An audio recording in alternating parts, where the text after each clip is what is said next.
بيكم في أول فيديو وأنا في فنلندا. أول فيديو وإحنا مع بعض في السفر، دي الدولة رقم 15 ليّا فنلندا، أول مرّة أروح شمال أوروبا في العموم يعني، أنا متحمسة أوي، أنا عارفة إن مش كتير منكم متابعيني على الإنستجرام، فما تعرفوش إيه اللي بيحصل، وبرضه حتى الناس اللي على الإنستجرام أنا ما حكيتش كل حاجة، ما وريتش كل حاجة، أنا بقى لي فترة هنا، فيعني في حاجات كتيرة أوي بس متحمسة أوريها لكم، أنتم أول مرّة تشوفوني، أنا عالية، سافرت 15 دولة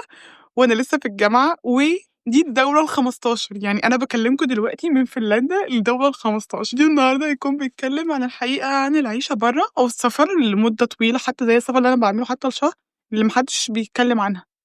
الحقيقة عن العيشة برّه اللي ما حدش بيتكلم عنها. طيب الفيديو ده مش هيكون يعني باقول أي كلام، ده نابع عن تجربتي الشخصية وتجربة ناس بجد أنا أعرفها الشخصية حتى ناس على السوشيال ميديا، فهو لو أنتم من الناس اللي هي بتقول يا رب أسافر بس والمشاكل دي تيجي لي، لأ ما أتمنالهالكش بجد، ما أتمنالهالكيش خالص، يعني ومش باشوف إن هي حاجة روشة بجد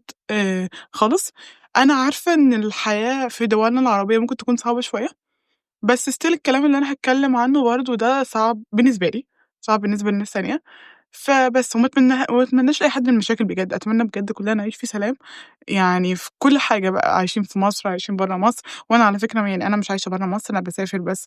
يعني let's say مدة طويلة، بس مش باقعد بجد مدة اللي هي over يعني ممكن آخري مثلًا 3 شهور، 4 شهور وبارجع تاني، وأسافر تاني وهكذا، فمش مأفورة. ففي ناس حرفيًا بقى اللي هو حرفيًا ممكن تتكلم أكتر مني مثلًا اللي بتقعد بالسنين، أنا متفهمة، أتمنى ما تكونوش من الناس دي اللي هي بتتراوشن على أي حاجة أو هكذا، لإن أنا كنت زمان برضه ما كنتش باسافر، ما كنتش أعرف حاجة. أنا متأخرة شوية يعني حالتي النفسية ما كانتش أفضل حاجة، عشان الشنطة بتاعتي ما وصلتش. أنا بجد ما كنتش عارفة إن هو هتأثّر فيّا يعني كده، بس هابقى أحكي لكم في فيديو تاني عن مش عن الشنطة، بس عن إيه الحاجات اللي بجد آآ مش عارفة أprocess أنتِ فاهماني، مش بجد مش قادرة أprocess. طبعًا دلوقتي الساعة 8:30 الجو لذيذ، كانت بتمطّر بس هي بطّلت شوية، فأنا الصراحة أنا قُلت إن أنا النهارده هاصوّر يعني هاصوّر. أنا دلوقتي قاعدة في غابة حرفيًا وسط فنلندا يعني وحرفيًا يا جماعة أبعد يعني إحنا ما فيش أي حاجة جنبنا، إحنا هنا ما فيش أي حاجة جنبنا، أنا حرفيًا أنا والحياة. فبس يعني مبسوطة، في حد من زمايلي كان جه خلاص أنا ما بقيتش أتوتر قدّام الكاميرا، قُلت لكم الموضوع ده وكلّهم عارفين يعني إن أنا content creator فدي حاجة لذيذة، بس قُلت أصور لكم عند الlake وتشوفوا الشجر يعني تشوفوا الميكس ده يعني أنا الصراحة باتبسط بالمنظر ده وأنا صاحية الصبح، وحاسة إن أنتم هتتبسطوا. أنا شعري محمِرة شوية من الشمس، في شمس بسيطة كده، بجد الجو النهارده حلو عشان باصور لكم، وشكم حلو. الحقيقة أنا العيشة برّه اللي ما حدش بيقولها إن في حاجات كده أنت بتعيشها لوحدك ما حدش تاني هيفهمها، لإن هم أصلًا ما عاشوهاش، ويعني زي ما بيقولوا كده إحنا في مصر كل واحد يعني في اللي مكفّيه حرفيًا، بس ما حدش بيتكلّم عن المواضيع دي، وكنت أتمنى بجد إن قبل ما أسافر حد قال لي عن الحاجات دي، خصوصًا يعني إن أنا مش باسافر بس دلوقتي اللي هو سياحة، اللي هو باسافر أسبوع وأرجع مصر، باسافر شهر، أنا مش متخيلة بجد إن الشمس ورايا direct أنا مش عارفة هل ده مأثّر إن أنتم تشوفوني والّا لأ، بس الشمس طلعت مش مأثّرة ولا حاجة، كنت مفكّرة على طول إن السفر حل لكل حاجة، يعني أي بجد حاجة نفسية عندي، أي حاجة كنت مفكّرة إن السفر خلاص هيحلّها لي، ما فيش أي مشاكل. وده مش حقيقي، ده بجد مش حقيقي، وباكلمها لكم من تجربتي الشخصية، ومن تجارب ناس أنا عرفتها، عشان كده باقول لكم إن الفيديو ده بالنسبة لي مهم جدًا، عارفة إن في ناس هتقول يعني أتمنى بجد إن أنا ييجي لي كمان الaudience اللي هو بجد يتفهموا ده، أو حتى لو هم ما سافروش، عشان وأنا صغيرة برضه ما كنتش سافرت، بس بجد كنت باحب الفيديوهات دي عشان بتعلمني، أتمنى بجد تكونوا أنتم من الناس دي، يعني أنا متأكدة أكيد إن السفر مش حل لكل حاجة، مثلًا مسافرين عشان تهربوا من حاجة ده مش اللي بجد مش هيحل، أنتم بس بتأجلوها، يعني أنا مثلًا أنا فاكرة إن أنا إحساسي في سفرية بولندا مش نفس إحساسي في سفرية فرنسا، مش نفس التراكمات اللي عندكم في مصر أو حتى let's say it in this way الأمراض النفسية زي الاكتئاب، الحزن، أي حاجة، أنا طبعًا مش باشخّص أي حد يعني أنتم أكيد عارفين، أنا كان عندي برضه زي اكتئاب طفيف ماشي، بس ده ما اتحلش بالسفر، على العكس ده زاد، لإن أنتم تخيّلوا أصلًا أنتم كمان بتحطّوا على نفسكم مسؤوليات، إن أنا السفر بتاعي مش سفر اللي هو مثلًا حد بيحجز لي الطيران، حد بيحجز لي لأ، أنا اللي باعمل كل حاجة بنفسي، حرفيًا عشان أنا باسافر شغل، باسافر تطوع، باسافر project حتى باعمل trips بس أنا اللي باحجزها بنفسي، مش باروح شركة سياحة، مش باروح يعني مش مع حد، أنا برضه للأسف ما كانش في الcommunity بتاعي زمان وأنا صغيرة حد اللي هو بيسافر أو مهتم أو حتى يقدروا، ما كانش في حد كده في الcommunity بتاعي، فبس تقريبًا بيصلّحوا حاجة، واو! الموضوع ده مش بيحصل.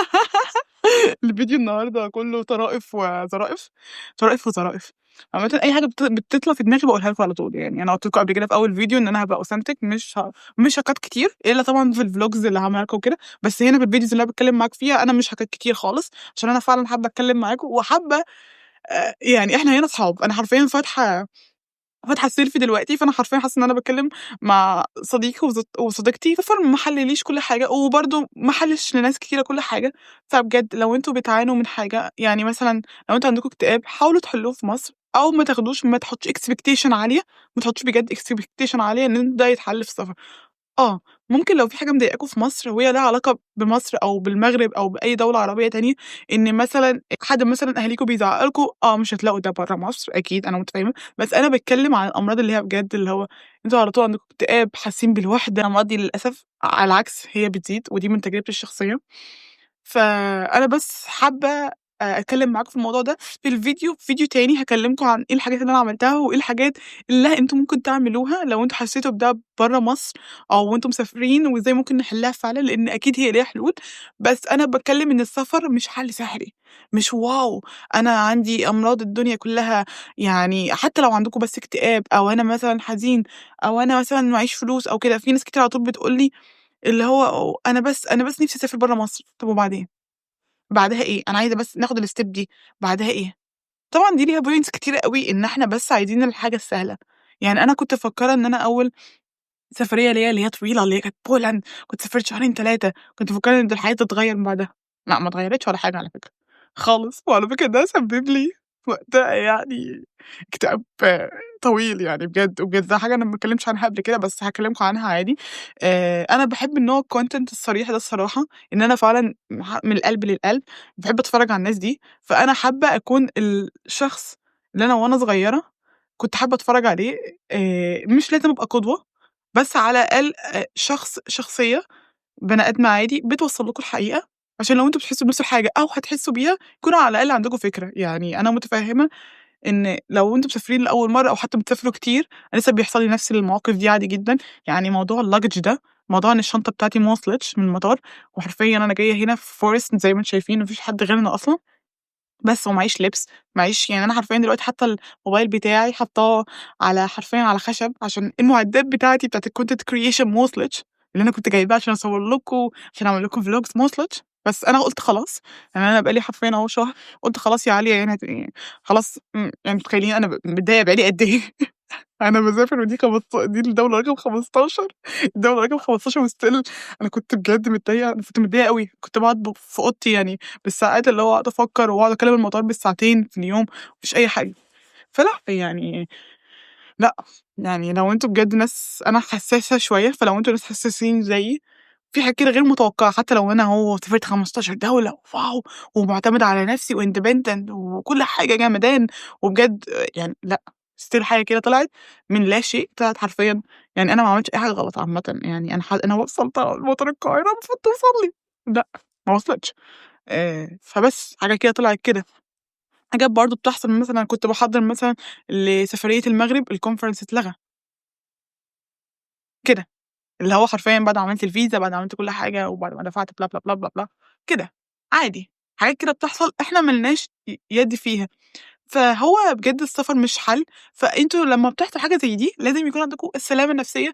ويعني تكونوا بجد مستعدين إن أنتم تعيشوا في ده. يعني مثلًا مش إن أنتم تنكدوا على نفسكم الأيام وما تستمتعوش. يعني أنا في الأول بجد، أنا بجد كنت حزينة، ومش باقول لكم بجد إن أنا شخص جامد وقادرة وكده، بس باقول لكم لو بجد حصل لكم نفس الموقف، إيه اللي ممكن نغيّره. أنا برضه حاولت، يعني برضه كويس إن أنا معايا ناس هنا، عشان بجد ما أحسش إن أنا لوحدي في الموضوع. وكلّهم معاهم الluggage بتاعتهم وكده، بس هُم بجد ناس لذيذة أوي. وأنا بجد برضه مبسوطة، ودي حاجة كمان بتقرّبكم من الناس. يعني أنا شايفة إن أنا أكون شخص generous، وإن أنا بجد أدّي الناس، وإن هُم كمان يدّوني، دي حاجة لذيذة أوي. فباقول لكم أقل حاجة، هي مش أقل حاجة بالنسبة لي الصراحة، لإن الluggage بالنسبة لي كانت حاجة كبيرة الصراحة وstill لسه يعني هاجيبها، فممكن تضايقكم. تخيّلوا بقى، يعني أنتم ما تعرفوش حتى لو عندكم experience كتيرة في السفر، اللي باكلّمكم عنّه، ممكن still تفضلوا تتضايقوا. فإحنا لازم، اللي أنا شايفاه دلوقتي بجد واللي أنا هاعمله، لازم نحِل مشاكلنا النفسية، الأحاسيس اللي إحنا بنحس بيها من مكاننا، من البيئة بتاعتنا من الأول. يعني في حاجات كده إحنا قادرين نعملها، في حاجات إحنا مش قادرين نعملها. الحاجات اللي إحنا مش قادرين نعملها اللي زي ما قُلت لكم عنها ليها علاقة مثلًا بالبيئة في مصر. يعني مثلًا في مصر للأسف ممكن في بنات ما تقدرش تمشي بعد الساعة مثلًا 10 أو 11 تحس بتضايق، بس ممكن في عامةً يعني في دول كتيرة برضه كده، ممكن نروح مثلًا هنا في فنلندا مثلًا لأ عادي، هنا تقدري عادي، هنا في ناس كتيرة ماشية. في تغيير فعلًا، بس أنا بقى هنا في الفيديو مش باتكلم على التغيير ده، أنا باتكلم بجد على الحاجات اللي إحنا بنحسها. يعني مثلًا لو أنتم بتحسوا إن أنتم left out أو بتحسوا بالوحدة حتى وأنتم قاعدين مع الناس، أو بتحسوا بالوحدة في العموم، ده للأسف مش هيتحل برّه مصر. في حاجات كتيرة محتاجين نعملها، محتاجين بجد نعالجها قبل ما نسافر. مش باقول إن إحنا ما نسافرش، بس ما تحطّوش expectation إن السفر ده واو! الroommate بتاعتي بعديها أنا هنفضل دلوقتي عامةً الroommate بتاعتي من فرنسا، فهي عسل أوي عامةً. فبس أنا مش هاقطع لكم الحتّة دي، هاسيبها لكم الtouch الhuman ده. بجد هو السفر مش علاج لكل حاجة، هو يقدر يعالج حاجات، بس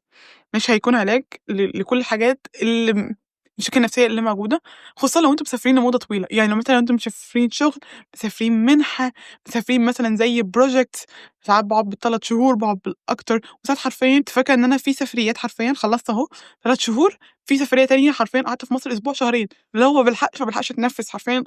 أنا ساعتها حسيت إن أنا عايزة أهدى. أنا السنة دي أنا قصدي إن أنا ما اسافرش كتير، أنا بجد ما كنتش قادرة، ما كنتش قادرة نفسيًا إن أنا أسافر، خصوصًا إن أنا بدأت الcontent مع إن هتبقى حاجة حلوة جدًا إن أنا أصوّر لكم واو من دول تانية، ده أصلًا المحتوى بتاعي، لأ، بس أنا ما كنتش قادرة إن أنا أعمل كل ده. لأ، السفر بجد بياخد وقت طويل. يعني أنا هنا مثلًا عايزة أجرّب، أنا هابقى في فنلندا تاني إمتى أنا ما أعرفش، فأنا عايزة أجرّب كل حاجة، فإزاي هاعمل محتوى، إزاي هاتعامل بالشغل بتاعكم. في ساعات كنت باشتغل أصلًا remotely، فما كنتش قادرة إن أنا أوفّق أصلًا ما بين كل ده. توقعاتنا versus الحقيقة في السفر، خصوصًا لو أنتم مسافرين لمدة طويلة.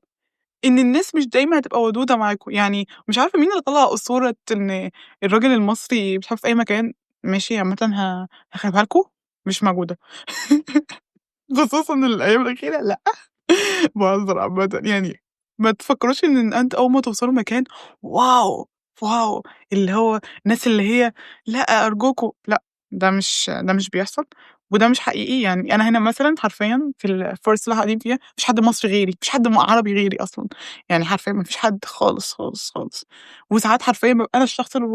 الشخصية الوحيدة المختلفة مثلًا. الشخصية الوحيدة المختلفة قصدي بيها إيه؟ قصدي إن الناس هنا بتكون، يعني لو أنتم مسافرين أنتم عارفين طبعًا الحاجات دي، الناس هنا كلّها white يعني Europeans، وأنت وأنا الوحيدة مثلًا اللي هو لأ، أنا من شمال أفريقيا. بس لأ، مبسوطة معايا ولد من البرازيل الصراحة، فأنا مبسوطة من ده، إن أخيرًا يعني مثلًا عارفة أول سفرية ليّا في Poland كانوا كلّهم من Europe، وهابقى أحكي لكم عن ده، وأنا الوحيدة مثلًا. فكنت ساعات كده باتعرّض لdiscrimination بس من تحت لتحت. إن المفروض إن اللي هو الproject كان volunteering، وإن إحنا إزاي نبقى inclusive، وإن إزاي نبقى نتقبل ثقافات. بس لأ still يعني الدنيا مش وحشة، بس still هي مش وردية. طبعًا قابلت ناس كويسة كتير، ده حقيقي، بس مش عايزاكم تحطوا توقعات إنه واو، واو إيه ده بجد أول مرة يشوفوا حد مصري فيكونوا مبسوطين، أول مرة يشوفوا حد لبناني، حد مغربي. لأ، عادي مش كل الناس بجد ودودة. والثقافات يعني هنا كانت الcoordinator بتكلمنا في فنلندا، كلّنا إن الناس أصلًا شخصيتها كده. يعني مش زيّنا في مصر مثلًا لمّا بنيجي نسلِّم على حد نضحك وممكن نحضنهم لأ، مش زيّنا خالص، مش زيّنا خالص، ده حتى لو أنتم صحاب، اللي هو مثلًا إيه، هُم مبسوطين فيعملوا كده. يعني إيه، فأنا بجد أنا هنا كنت عملنا event، كنت عملت لكم فيديو عنه قصيّر على Instagram. فالطلاب الفنلنديين بجد صعبين، حاسة إن هُم اللي بيbully me، يعني بجد حاسة إن هُم اللي بيأثّروا، اللي هو إيه، طَب أنتم إيه مبسوطين؟ طَب أنتم مش مبسوطين؟ طَب أنتم عايزين إيه؟ حرفيًا اللي كانوا لُذاذ اللي هُم الimmigrants اللي هُم اللي من إيران، اللي هو من فيتنام، فاللي هو هُم دول اللي كانوا بيتكلموا معايا. طَب وبالنسبة للطلاب الفنلنديين نَفْسهم، لأ. فهي بجد ممكن تكون برضه ثقافات، بس مش عايزاكم تحطّوا توقعات عالية لو أنتم رايحين project. بجد ده زي حرفيًا يا جماعة، ده زي اللي إحنا بنعمله في مصر، اللي هو لو أنتم رايحين شغل، رايحين مدرسة، رايحين جامعة، ده نَفْس الحاجة. بس إحنا لمّا بنسافر بنفكّر إن لأ، كل حاجة هتتحل، واو! الصحاب اللي إحنا ما عرفناش نعملهم مثلًا في الجامعة هنعرف نعملهم. ممكن، بس مش عايزاكم تحطّوا توقعات. يعني أنا كنت أول ما رُحت بقى بولندا كنت مفكّرة ياه! صحاب بقى international. أيوه، بجد ليّا صحاب لسه من experience بولندا، بس حرفيًا شخصين 3. بس مش ال18 شخص مثلًا فاهمين؟ وبرضه مش بنتكلم كتير over يعني، بس ممكن أكلمهم أنا في إيطاليا دلوقتي، أنا في أرمينيا دلوقتي، عادي، بس مش عايزاكم تحطوا التوقعات دي عشان التوقعات دي تعبتني نفسيًا بعدها وضايقتني جدًا، فأنا مش عايزاكم تعيشوا نفس الexperience أو على الأقل تخفوها عن نفسكم، مش باقول إن الحزن أو حتى إن إحنا ما نحسش بالحزن ده طبيعي، لأ، نحس بالحزن عادي جدًا وده اللي أنا عرفته مؤخرًا، يا ريتني كنت عرفت ده من زمان وسِبت نفسي بجد إن أنا آخد وقتي في الحزن، آخد وقتي في الزعل، وعايزاكم تخففوا على نفسكم، يعني ما الexpectation بتاعتنا والله هو التوقعات بجد هي دي حرفيًا واخدانا في كل حاجة، توقعات في كل حاجة، توقعات بقى عن السفر، توقعات في relationships، توقعات الناس هتعمل إيه، الحاجات دي في دماغنا إحنا بس، أنا شايفة إن إحنا لو شِلنا التوقعات دي حياتنا هتبقى أحسن بكتير. في السفر أنتِ لازم تعتمد على نفسِك، لازم تعتمدي على نفسِك، ما فيش حل تاني، ما فيش اللي هو حرفيًا يعني أنا كنت عملت solo trip كده في دول البلقان، يعني عملت من رومانيا، صربيا، المجر، بلغاريا، وسافرت مدن كمان فيهم، فكنت باسافر حرفيًا بالluggage بتاعتي اللي أنا دلوقتي مش لاقياها طبعًا، كنت باسافر بالluggage بتاعتي من باص لباص، كنت حرفيًا باعدّي الحدود، ما فيش حد اللي هو لمّا يشوف مثلًا بنت لوحدها أو حد حتى راجل ولد بس مش قادر يشيلها ومعاه شنطة تانية، ما حدش هيطلب إن هو يساعد، في ناس فعلًا طلبت إن هي تساعد في بلغاريا، وفي حد في رومانيا شالها لي، بس ده مش طبيعي أصلًا هناك، يعني بجد ما حدش هيعمل لكم ده، ودي حاجة بسيطة اللي هي الشنطة، فده حرفيًا في كل حاجة، الاعتماد على النفس في كل حاجة حرفيًا، يعني أنا فاكرة في أول سفرية ليّا لبولندا حرفيًا أنا اللي كنت رُحت من المطار للمدينة اللي إحنا المدينة كان اسمها جاشوف ساعتها، يعني حرفيًا أنا رُحت warsaw airport لجاشوف للمدينة دي لوحدي، وساعتها أنا كنت حرفيًا عندي 19 سَنة ما كنتش عارفة أعمل إيه، ما كنتش حرفيًا عارفة أعمل إيه، بس عملتها. بس طبعًا ده بييجي معاه stress وبييجي معاه pressure أنا كنت باقول إن واو دي experience بس لأ، الstress اللي أنا باعيشه بجد أنا عايزة أهدّيه، عايزة أخفّفه خالص، لإن مش طبيعي بجد إن أنا أكون مسافرة عشان أنبسط أو مسافرة عشان أشتغل، مسافرة عشان أتعلّم، وأكون معيشة حياتي في الstress ده كلّه. وبرضه تاني لو حد يقول يا رب ده حياتي، يعني ماشي، ماشي، تمام يا رب ما أتمناهاش بجد لأي حد يعني. ف لأ، يعني لازم نهدّي كده، ولازم بجد نعمل plan يعني إن إحنا إزاي ممكن نسافر، حتى السفر بجد لو أنتم فاكرين إن أنتم مسافرين مثلًا اللي هو تفضّوا بقى مخّكم وهكذا، يعني أنا من الناس كمان اللي السفر بتاعي ودي ممكن نقول دي حاجة شخصية، لازم يكون في adventure ما ينفعش كده تسافر عادي، ما ينفعش عالية كده تسافر تروح مثلًا فنلندا، لأ، عالية لازم تسافر دول تانية جنبها، لازم تروح تشوف المكان ده، لازم تمشي 15K ده أقل حاجة 15K steps يوميًا، لازم عالية تعمل كل ده كل يوم، فلأ. أنا عارفة إن في ناس ممكن تسافر عشان تهدى شوية، بس أنا باشوف الصراحة لو أنا هاعمل ده، طب ما أنا أروح الغردقة، ما أروح الجونة، فاهمين؟ اللي هو أسافر برّه مصر، ما أنا لازم أشوف الحياة، لازم أنا بجد باحب أشوف الثقافات، باحب أتعايش مع الناس، ف يعني برضه إحنا برضه ده إحنا بنعمله في نَفْسنا، ده بيأثّر علينا، في ناس تانية بتحب تسافر تعمل تجرّب أكل جديد، تعمل حاجات كتيرة، فلأ، يعني لازم نتعلّم إزاي نعمل plan وإزاي نعتمد على نَفْسنا، ما تفكّروش إن في حد هيحط لكم كل حاجة على الجاهز. يعني دي مش حياتي الصراحة، عارفة إن في ناس تانية ممكن تكون حياتها دي، لو مثلًا حد بيساعدكم أنا ده حاجة جميلة جدًا، وأنا على فكرة بقيت باقبل المساعدة دلوقتي، يعني أنا زمان كنت عايشة ما كنتش عايشة، أنا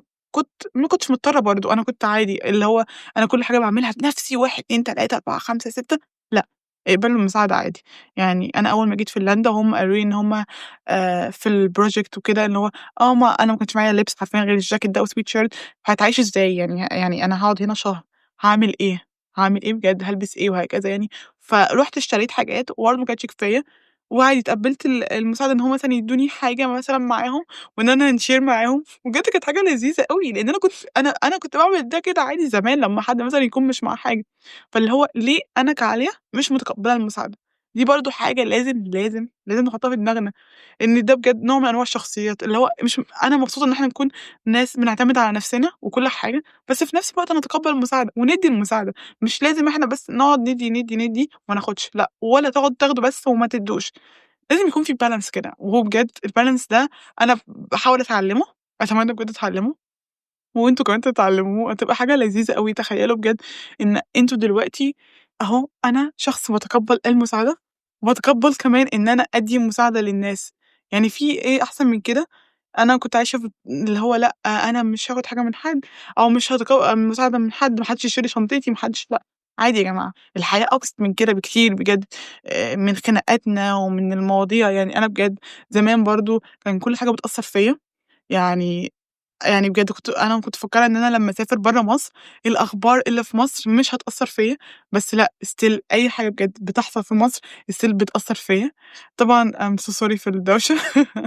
يعني زمايلي رايحين الفطار اللي أنا تقريبًا مش هاروحه عشان أنا صحيت متأخّر شوية، كان المفروض أصحى بدري عشان أصوّر لكم الفيديو بس مش مشكلة. حاجة مهمة أوي وبعدها هاقفل الفيديو، مش عايزة الفيديو يبقى طويل الصراحة، هي الإحساس بالوحدة. مش كل الناس بتعرف تclick معاهم أو أنا كعليا كشخصية برضه، يعني أنا بجد باحب أتعامل مع الناس أوي، وبجد أنا باعرف أconnect مع الناس وكل حاجة، بس الإحساس ده بييجي لي ساعات في السفر، بييجي لي على طول في أغلب السفر عامةً عادي جدًا، وبييجي لناس كتيرة، ودي حاجة أنا ما كنتش عارفاها، عشان كده حبيت أتكلم عنها في الفيديو، اللي هو طب ما دي حاجة طبيعية، طب ما نتكلم عنها عادي يعني. فلأ، يعني عادي لو أنتم مسافرين مثلًا وحرفيًا أنتم اللي حابين تعملوا الsolo trip ده، هتحسّوا بالوحدة ساعات، وعادي، وده مش هاقول لكم بقى إن أنتم ما تحسّوش بيها، لأ، كنت باعمل ده مع نفسي، ليه أنتِ حاسة بده؟ لأ، حسّوا عادي بده، وافهموا مشاعركم بجد، وافهموا ليه أنتم حاسين بده، إيه اللي ناقصكم؟ ممكن يكون ناقص إن أنتم تحبوا نفسكم أكتر، ممكن يكون ناقص إن أنتم مثلًا فعلًا محتاجين حد معاكم دلوقتي، فتكلموا مثلًا أهلكم، تكلموا حد صديقكم، تكلموا تكلم مراتك، تكلمي جوزِك، تكلموا أي حد بجد ممكن ده يكون ناقصكم فعلًا، ممكن أي حاجة تانية، ممكن إن أنتم حرفيًا تروحوا تتمشوا، أنا باحب أتمشى أوي، تجيبوا كوفي مثلًا، تجيبوا عصير، أي حاجة بجد، فده إحساس طبيعي، يعني مش عايزة اللي هو إيه، يعني برضه مش هاقول لكم إن أنتم هتعيشوا واو هتحسوا إن أنتم في ناس طبعًا اجتماعية over أوي، أوي، أوي، أوي، أنا مش منهم، أنا اجتماعية بس مش اجتماعية over اللي هو حرفيًا أي حاجة وأي حد، بس أنا الصراحة لأ يعني، وده برضه بيرجّعنا لنقطة أو مش بيرجّعنا ما اتكلمتش عنها أصلًا بيقول لنقطة الFOMO الFear of missing out الFear of missing out ده كان في أول project بتاعتي اللي سافرتها في بولند في فرنسا، حرفيًا أنا كنت باضغط على نفسي نفسيًا عشان أنا ما يعني الfear of missing out إن الخوف إن أنت تفقد شيء أو إن أنت ما تعيشش حاجة، اللي هو مثلًا واو! دلوقتي رايحين دلوقتي يجروا، فأنا لازم أروح أجري معاهم، طب الناس التانية رايحين يركبوا عَجَل، فأنا هاروح لأ أنا هاقعد أعمل ده، طب ممكن أنت ما نمتش امبارح، لأ أنا هاعمل ده، طب هُم رايحين بالليل مثلًا يسهروا، دول رايحين ياكلوا حاجة، دول رايحين يعملوا حاجة، حتى لو حاجة أنت مثلًا مش متقبلها أو حاجة حتى مش عاجباك هتعملها عشان إيه، اللي هو الfear of missing out أنا مش عايزة أقعد مثلًا أتفرج على فيلم لوحدي أو هكذا. ما باقولش إن أنتم تعملوا كده، بس ما تضغطوش على نفسكم، أنا حرفيًا في أول project لأ كل حاجة لازم أعمل 1، 2، 3، 4، 5، 6 لازم، لازم، لازم، لازم يا عالية طب ليه؟ بجد لأ، ده كان بيضغط عليَّ نفسيًا جدًا، وبجد كنت باتكلم مع mentor هنا، يعني حاجة بجد بالصدفة، يعني هو برضه في mentor هنا كان بيكلمني إن هو إزاي كان بيتكلم عن إرضاء نفسي والّا إرضاء الآخرين، كنا بنتكلم على الpoint دي اللي هو الfear of missing out المشاعر اللي إحنا بنحسها، وكنت باتكلم إن أنا قد إيه إن أنا زعلانة إن أنا مش عارفة أقضي وقت مع الناس هنا، وإن أنا عندي شغلي مثلًا، عندي الcontent عايزة برضه آخُد وقت لنَفْسي، أنا ما كنتش باخُد وقت لنَفْسي خالص، ما كنتش باسيب وقت إن أنا أتنفّس أصلًا، برضه أحب أتمشّى وبرضه أعمل activities معاهم، بس مش باقعد معاهم بالقدر اللي أنا كنت باقعد مثلًا زمان مثلًا. فهو كان قال لي جملة حلوة أوي، لمّا بترضي نَفْسِك أنتِ كده بترضي الآخرين، بجد. يعني إيه؟ يعني إيه الجملة دي أصلًا؟ يعني أنا كشخص أهو، لمّا أنا مثلًا أنا دلوقتي مش قادرة أهو، أنا مش قادرة بجد إن أنا أتكلّم، فأنا لمّا باخُد نَفَسي أهو وباقف قدّام الlake أو باتمشّى أو باعمل أي activity باتفرّج على فيلم حتى، باشرب كوباية شاي، أنا كده بارضي الآخرين، أنا برضه أنا وصلت لي اللي هو بجد فعلًا تخيّلوا كده كام مرّة كانت الenergy بتاعتنا أو إحنا مش حاسين إن إحنا كويسين وقعدنا مع ناس وحاسين إن إحنا زعّلناهم وحاسين إن إحنا ما كناش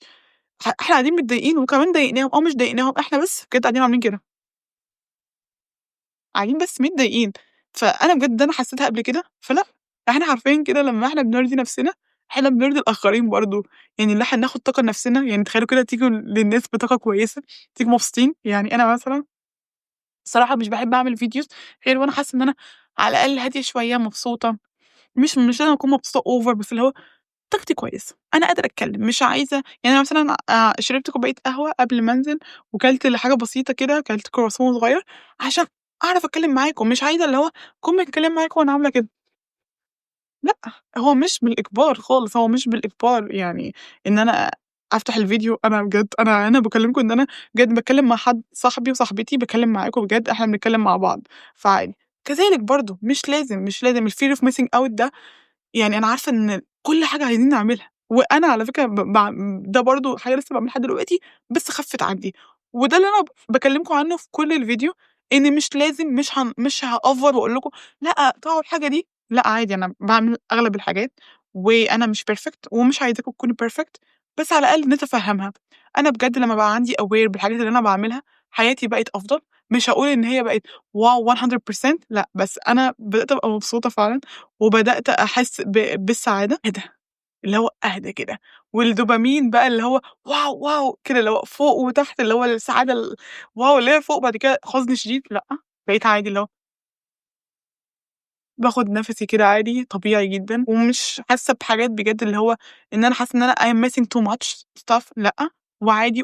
وحرفيًا بقى عندي mentality اللي هو طب ما أmiss ما عادي يعني، إيه المشكلة يعني؟ ما أنا عملت حاجات، في حاجات تانية ممكن تتعمل تانية ممكن أعملها، وحرفيًا أنا حاسة إن أنا عملت حاجات كتيرة أوي هنا، وأنا كنت واخدة وقت لنفسي برضه، فاللي هو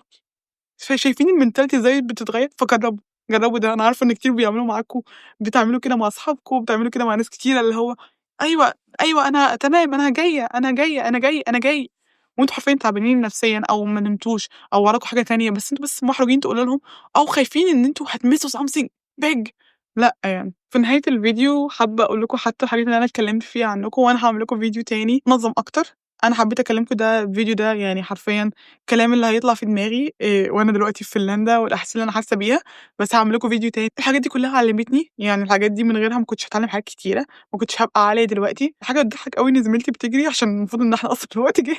أنا هاجري زيها حرفيًا كمان دقيقة عادي جدًا. مبسوطة أوي وأنا باعمل لكم الفيديو ده، وإن أنا بجد باكلمكم عن حاجة حقيقية. كل حاجة اللي أنا اتكلمت عنها دي علّمتني كتير، وخلّتني عالية دلوقتي إلا قدرت إن هي تعمل content وإن هي دلوقتي تتكلم قدّامكم في الفيديو، وإن هي دلوقتي تنزّله على اليوتيوب، دي عالية، دي عالية. دلوقتي اللي علّمتني. بس الفيديو إن أنا عايزة أعلّمكم إن مش لازم كل حاجة تعيشوها لوحدكم، مش لازم ما حدش بيحس ده زيي، لأ، ناس كتيرة بتحس ده على فكرة، إحنا بس اللي ما نعرفش أو مش بنعرف نcommunicate كويس. الcommunication ده يا جماعة أهم حاجة، التواصل مع الناس، وبجد دي نِفْسي كلنا نتعلمها وتبقى أفضل عندنا، إن إحنا إزاي نتواصل مع الناس، أغلبنا بيعيش الحاجات دي. أتمنى الفيديو يكون عجبكم، وده أول فيديو أعمله لكم من فنلندا. أنا مبسوطة وأنا باعمله لكم، حاسة براحة نفسية كده، أتمنى ده يكون وصل لكم، وهاعمل لكم فيديو تاني عن الحاجات اللي إحنا ممكن نعملها بجد إن هي تحسّن من ده. يعني إزاي نقدر نتغلب على ده، وهاعمل لكم فيديوز أكتر عن فنلندا، ويعني إحنا مع بعض، إحنا مع بعض كل أسبوع هانزّل لكم فيديو، لو عرفت بعد كده أنزّل فيديوهين في الأسبوع هاحاول، بس يعني ما وعدتش الصراحة دلوقتي خصوصًا إن أنا باسافر يعني دلوقتي، بس هاحاول أبقى متواصلة، دي حاجة أنا هاكون مبسوطة بيها جدًا. أشوفكم في يوم جديد ويوم سعيد عليكم، ما تنسوش تعملوا لي subscribe على القناة، تشتركوا في القناة وتفعلوا كمان زر الجرس. دعمكم هيفرق معايا جدًا، بجد دعمكم هيفرق معايا جدًا إن أنا أكمّل محتوى وإن أنا أكمّل إن أنا أتكلّم على السفر وأكلّمكم على الpersonal development وفي عربية جاية دلوقتي وأنا باكلّمكم. إمم. عشان تعرفوا بس هنا ما فيش عربيات أصلًا كتيرة بتيجي، فأنا لمّا بتيجي عربية اللي هو إيه ده، إيه ده، في إيه اللي بيحصل؟ لو عجبكم الفيديو قولوا لي في الكومنتات، لو حابين فيديوز عن ده أكتر وحابين فيديوز إيه اللي أكلّمكم عنها، أنا كده هاعمل لكم فيديوز عن فنلندا، يعني ده كده. يعني بجد أنا متحمّسة أوي إن أنا أورّيكم السفر، هاعمل لكم فيديوز عن إزاي ممكن تسافروا وإزاي حتى تنظّموا سفركم، استنوا عشان تتفرّجوا عليهم. يومكم سعيد، باي باي.